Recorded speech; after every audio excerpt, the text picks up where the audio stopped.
Connaissez-vous le principe appelé la fenêtre d'Overton? Découvrons ce concept étonnant en lien avec l'opinion publique. C'est parti!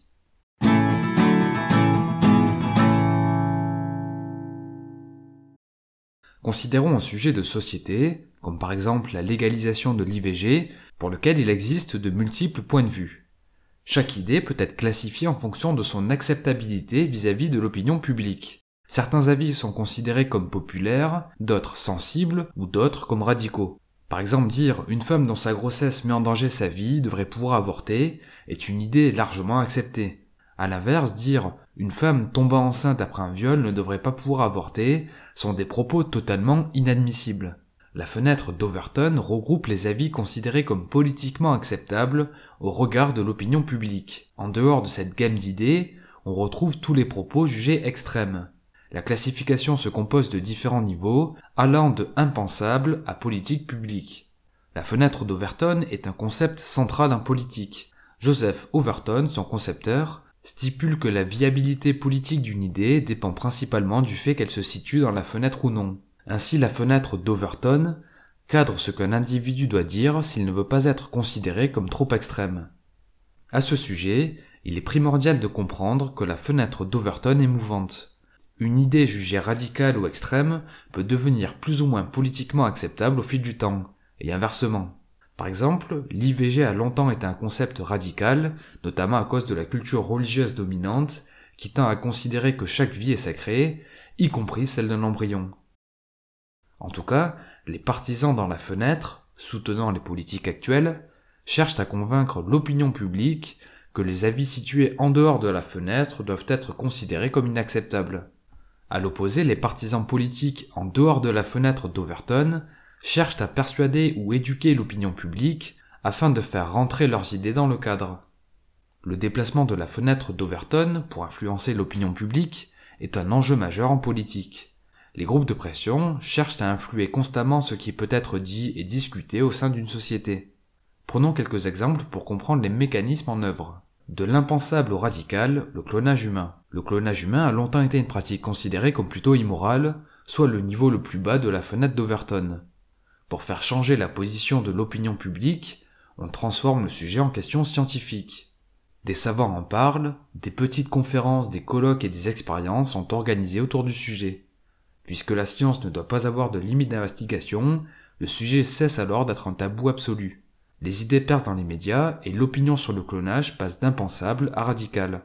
Autre exemple, passer du radical à l'acceptable, l'exemple du wokisme et de l'identité de genre. Considérer qu'il y a plus de deux genres est une idée considérée comme plutôt radicale de nos jours en France. Les partisans de cette idéologie doivent déplacer la fenêtre d'Overton pour rendre leurs idées acceptables vis-à-vis de l'opinion publique. Pour ce faire, ils s'appuient sur plusieurs leviers comme traiter d'intransigeants les opposants, ou utiliser un jargon pseudo-scientifique, comme la notion d'identité de genre. Grâce à ces stratagèmes, les idées intègrent progressivement le débat public. Autre exemple, de l'acceptable au raisonnable, les restrictions anti-Covid. Une fois que les mesures inouïes de restriction des déplacements, comme les autorisations de sortie, sont rentrées dans le domaine de l'acceptable sous couvert de la pandémie, les partisans ont dû rendre son utilisation raisonnable aux yeux de la population. Un premier levier a été de critiquer les opposants, en décrivant leur position comme radicale. Le deuxième axe a été de positionner les partisans comme les défenseurs de grandes valeurs, protéger la santé des plus fragiles, garantir la sécurité de tous, voire même, le pass sanitaire c'est la liberté.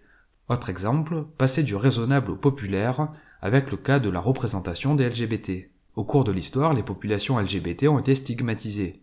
Aujourd'hui, elles vivent en harmonie dans la majorité des sociétés occidentales. Pour rendre leur représentation encore plus populaire auprès de l'opinion publique, des personnages LGBT sont maintenant intégrés dans le paysage culturel à travers des films, des séries, des journaux, etc.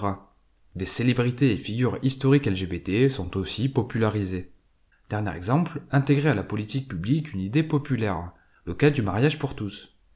L'idée d'un mariage gay s'est progressivement popularisée au fil des siècles. Au cours de l'histoire, le sujet est passé d'un statut de tabou à une idée largement acceptée. On peut remarquer qu'une fois ancré dans le débat public, les différentes opinions ont trouvé une représentation politique au travers de groupes de pression, tels que les partis politiques. Finalement, l'opinion publique a tranché jusqu'à légaliser le mariage pour tous. Quoi qu'il en soit, Les médias ont une influence directe sur la fenêtre d'Overton et sont des acteurs particulièrement influents par rapport à l'opinion publique. En fonction de l'exposition médiatique qu'ils donnent aux opinions, et en introduisant dans le débat des concepts impopulaires et radicaux, ils tentent à ajuster la fenêtre des idées acceptables. Si l'on regarde les décennies passées, on observe que des idées jusqu'alors impopulaires ou radicales tentent à rentrer dans l'opinion publique, le wokisme, la décroissance, l'islamisation, etc. Bref, pour résumer et conclure, la fenêtre d'Overton représente les idées considérées comme politiquement acceptables au regard de l'opinion publique.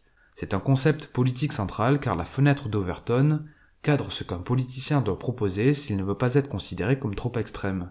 L'enjeu pour les groupes de pression consiste à déplacer le cadre pour faire rester ou rentrer leurs idées dans l'opinion publique. Pour aller plus loin, je vous invite à consulter mon épisode sur le principe du pied dans la porte, qui est un concept allant de pair avec la fenêtre d'Overton. Merci pour votre attention, j'espère que le contenu vous a plu. Si c'est le cas, je vous invite à le partager, à me laisser un pouce bleu et à me faire part de vos remarques, questions ou suggestions dans les commentaires.